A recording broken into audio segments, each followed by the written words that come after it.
ഹിജറ 3-ാം നൂറ്റാണ്ട് വരെ, അഥവാ നബിതങ്ങളുടെ കാലത്തോ സ്വഹാബത്തിന്റെ കാലത്തോ താബികളുടെ കാലത്തോ താബികളുടെ കാലത്തോ മദ്ഹബിന്റെ ഇമാമുമാരെ അറിയപ്പെടുന്ന അയിമ്മത്തുൽ അർബയുടെ കാലഘട്ടത്തിലോ പോലും നബിദിനാഘോഷം എന്നൊരു രീതി ഇല്ല എന്നുള്ളത് നമ്മൾ രണ്ടു കൂട്ടരും തർക്കമില്ലാതെ അംഗീകരിക്കുന്ന യാഥാർത്ഥ്യമാണ്.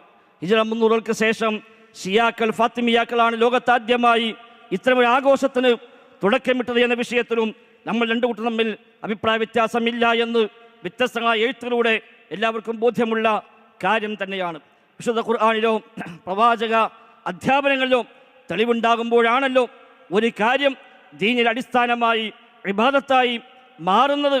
എന്നാൽ അങ്ങനെ പ്രമാണങ്ങൾ പരിചയമില്ലാത്തതും ആദ്യ തലമുറകൾ ആഘോഷിച്ചിട്ടില്ലാത്തതുമായ ഒരു കാര്യം പിന്നീട് ഷിയാക്കൾ ആരംഭിച്ച, അതിനുശേഷം 150 കൊല്ലത്തോളം കഴിഞ്ഞിട്ട് സൂഫിയായ മുല്ല ഉമർ എന്നറിയപ്പെടുന്ന ഒരു വ്യക്തി, അദ്ദേഹം പിന്നീട് ഏറ്റെടുത്ത, അതിനുശേഷം ഹിജറ 600-കളിൽ വഫാത്തായ മുദഫർ രാജാവ് എന്ന് പറയുന്ന ഒരു രാജാവ് തൻ്റെ ഭരണ പരിഷ്കാരത്തിൻ്റെ ഭാഗമായി മാത്രം നടപ്പിലാക്കിയ ഒരു കാര്യം.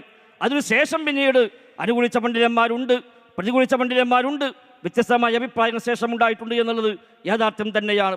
എന്താണെങ്കിലും ഈ പ്രമാണങ്ങൾക്ക് പരിചയമില്ലാത്തതും ആദ്യ തലമുറകൾക്ക് പരിചയമില്ലാത്തതും അഹ്ലുസുന്നയുടെ പ്രഗത്ഭരായ നേതാക്കന്മാരാരും ആദ്യ നൂറ്റാണ്ടുകളിൽ കാണുകയോ കേൾക്കുകയോ ചിന്തിക്കുകയോ പോലും ചെയ്യാത്തതുമായ ഒരാഘോഷം എങ്ങനെയാണ് പിന്നെ ഇസ്ലാമിൽ ഉണ്ടാവുക എന്നത് ഏതൊരാൾക്കും ആലോചിച്ച കൃത്യമായി ബോധ്യമാകുന്ന കാര്യം തന്നെയാണ്.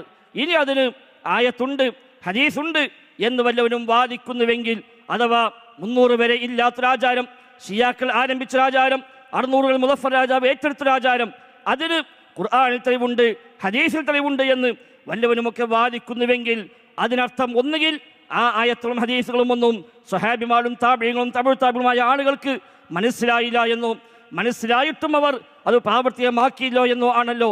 നഊദു ബില്ലാഹ്, അവരെക്കുറിച്ച് അങ്ങനെ പറയാൻ നമുക്ക് നിർവാഹമില്ല. കാരണം സ്വഹാബത്ത് പറഞ്ഞു, ഞങ്ങൾ 10 ആയത്ത് പഠിച്ചാൽ ആ 10 ആയത്ത് ഞങ്ങൾ അമൽ ചെയ്യുമായിരുന്നു, ശേഷമാണ് അടുത്ത 10ലേക്ക് പോവുക, പിന്നീട് അത് അമൽ ചെയ്യും, ശേഷം അടുത്ത 10ലേക്ക് പോകും.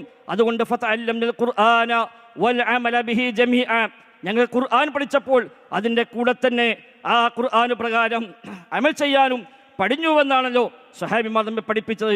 എങ്കിൽ അവരാരും പഠിച്ചിട്ടില്ലാത്ത ഒന്ന് വിശുദ്ധ ഖുർആന്റെ ആയത്ത് വെച്ചുകൊണ്ട്, ഹദീസുകൾ വെച്ചുകൊണ്ട് ഒരാൾ സ്ഥാപിക്കാൻ ശ്രമിക്കുന്നുവെങ്കിൽ അവിടെ ആയത്തുകൾക്ക് ഹദീസുകൾക്ക് സ്വന്തമായി വ്യാഖ്യാനം നൽകിയതാണ് എന്ന് ഏതൊരാൾക്കും ബോധ്യപ്പെടുന്ന കാര്യം തന്നെയാണ്.